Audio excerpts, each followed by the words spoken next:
So over time, we've been explaining this to you in a lot of different ways. The primary thing that we began telling you is that step 1, step 2, step 3. Life causes you to do step 1. That's ask. The contrast causes you to ask. That's step 1. Step 2, source takes care of it. What you've asked for is completed vibrationally. It's the precursor to what you know in full manifestation. But step 2 is done. All is gathered for you to have everything you want. Step 3 is you got to become a vibrational match to what you want. You can't say, I want more money, step 1 and step 2, because we've got you covered. Step 1, step 2, done. And then you say, I don't have enough. I've never had enough. I don't know where it's going to come from. It's not here yet. You can't be in vibrational opposition to what you're asking for. And we know you say to us all the time, well, Abraham, how am I supposed to feel good about the things I want before I can see them and hear them and smell them and taste them and touch them? So we go on to explain to you, well, if you will accept that you've launched the rocket and it does exist. So we began talking about the vortex, wrote a whole book about it, waved Esther's arm around, pointed at this invisible thing on the floor. This is the vortex. You want to get in the vortex. That's where all your stuff is.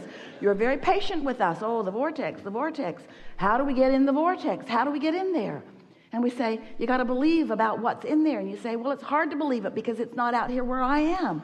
Abraham, I accept that all my fortune is in the vortex, but how do I get it out of the vortex and into the bank? How do I turn these thoughts to things? How do they become manifested? Don't you see me? I am a physical, sensual being. I live in houses and I eat food and I drive cars. I am a person about the tangible, you say to us.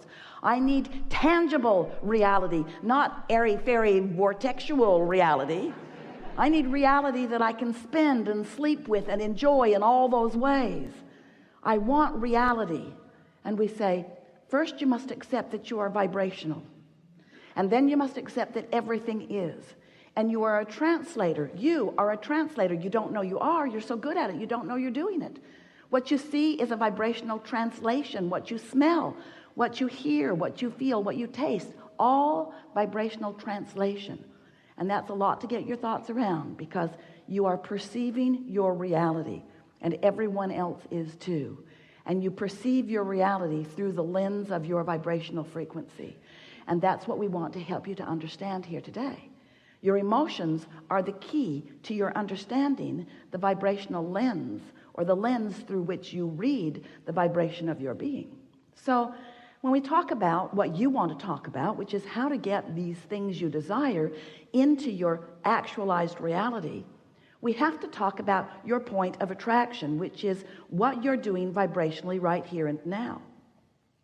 You see, you launched a rocket, and the inner being part of you is holding the frequency of that. The inner being part of you has no resistance in its vibration because the inner being part of you has no doubt about you being able to create what you want. But when you have doubt, you are introducing resistance. And you know that feeling of doubt. You know that feeling of disappointment. Negative emotion always means you're not up to speed with the larger part of you. And the larger part of you includes everything that you've become right down to the last rocket that you just launched, you see. So if there's a gap between the vibration of who you really are and the vibration of who you are allowing yourself to be, given the habit of thought that you've got going all day, every day. That's what your beliefs are. Your beliefs are just thoughts you keep thinking. It's a vibration you continue to practice.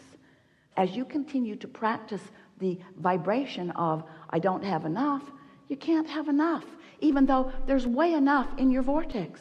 But you're not letting it in because you're not allowing yourself to perceive it.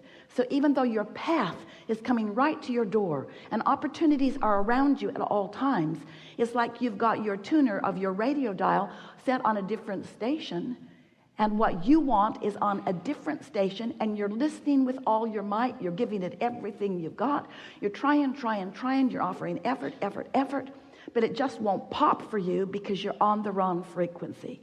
And the way you know that you're on the wrong frequency is by the way you feel. So, in a nutshell, that is what creation is about. If we can, in some way, offer enough words don't teach, and analogies, words don't teach, and conversation, words don't teach. We've enjoyed this interaction immensely.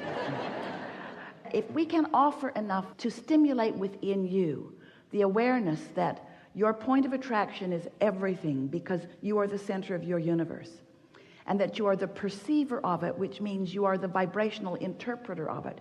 You translate your vibration into the reality that you are living, into what you are seeing and hearing and smelling and tasting and touching. If we can convince you that since all those things are true, that the only thing that matters to you is how you feel. If you can leave this room with a new determination within you that you now, more than ever before, care about how you feel and mean to do something about soothing yourself,